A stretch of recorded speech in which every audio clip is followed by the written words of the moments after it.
Almost ಎಲ್ಲರೂ ಕೂಡ ಯಾರು ಕೈಯಲ್ಲಿ ಮಾಡಲ್ಲ, ಎಲ್ಲರೂ ಮಿಷಿನಿಗೆ ಕೊಡ್ತಾರೆ. ಬಟನ್ಸ್ ಹಾಕೋದು, ಶರ್ಟ್ ಬಟನ್ನು ಮತ್ತು ಬಟನ್ ಹೋಲ್ ಮಾಡ್ತಾರಲ್ಲ, ಶರ್ಟ್ ಬಟನಿಗೆ ಹೋಲ್ ಮಾಡ್ತಾರಲ್ಲ, ಅದನ್ನೆಲ್ಲ ಮಿಷಿನಲ್ಲೇ ಕೊಡ್ತಾರೆ. ಈ ಕಸ್ಟಮರ್ಗಳು ಹೆಂಗಿರ್ತಾರೆ, ಇವಾಗ ಮನೆಯಲ್ಲೆಲ್ಲ ಸ್ಟಿಚ್ ಮಾಡಬೇಕಾದ್ರೆ ಅವ್ರು ಹೆಂಗಿರ್ತಾರೆ ಹಂಗೆ ಬರ್ತಾರೆ ಮೆಜರ್ಮೆಂಟ್ ಕೊಡೋಕ್ಕೆ. ಅಂದರೆ ನೈಟಿಲೇ ಮೆಜರ್ಮೆಂಟ್ ಕೊಡೋಕೆ ಬರ್ತಾರೆ. ಆವಾಗ ನಮಗೆ ಕರೆಕ್ಟಾಗಿ ಮೆಜರ್ಮೆಂಟೇ ತೊಗೊಳಕ್ಕಾಗಲ್ಲ. ಇನ್ನು ಸ್ಟಿಚಿಂಗ್ ಹೆಂಗೆ ಮಾಡ್ಕೊಡೋದು ಅವ್ರಿಗೆ ಪರ್ಫೆಕ್ಟಾಗಿ.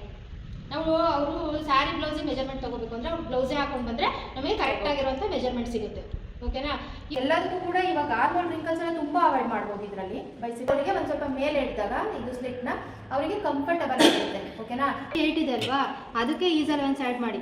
38 plus 2 40 divided by 4 10 waist line. ಇದು ಏನು ಬರ್ಸಿದೆ? Hip line. ಇದು ಫ್ಲೇರ್ ಅಟ್ ದ ಟಾಪ್. ನಮಗೆ ಎಷ್ಟು ಬೇಕು ಅಷ್ಟು. ಬಾಟಮ್ ಎಷ್ಟು ವೇರಿಯೇಷನ್ಸ್ ಬಂತು. ಆಲ್ರೆಡಿ ಕ್ಲಾಸಸ್ಸು ಸ್ಟಾರ್ಟ್ ಆಗಿದೆ. Actually second class. ಇವತ್ತು ಬಾಡಿ ಮೆಜರ್ಮೆಂಟ್ ಯಾವ ಥರ ತೊಗೋಬೇಕು, ಹಾಗೆಯೇ ಡ್ರಾಫ್ಟಿಂಗ್ ಯಾವ ಥರ ಮಾಡಬೇಕು ಟಾಪ್ದು ಅಂತ ಹೇಳಿ ತೋರಿಸ್ಕೊಟ್ಟಿದ್ದೀನಿ. ಆಲ್ರೆಡಿ ಎಲ್ಲ ಸ್ಟೂಡೆಂಟ್ಸು ಬಂದಿರೋರೆಲ್ಲ ಮಾಡ್ತಾಯಿದ್ದಾರೆ. ಯಾರ್ಯಾರೆಲ್ಲ ಮಿಸ್ ಆಗಿದ್ದೀರಾ ಅವರು ದಯವಿಟ್ಟು ಒಂದು ಟೈಮಿಂಗ್ ಮಾಡಿಕೊಂಡು ಬೇಗ ಬನ್ನಿ. ಯಾಕಂದರೆ ನಿಮಗೆ ಕ್ಲಾಸಸ್ ಎಲ್ಲ ಮಿಸ್ ಆಗುತ್ತೆ.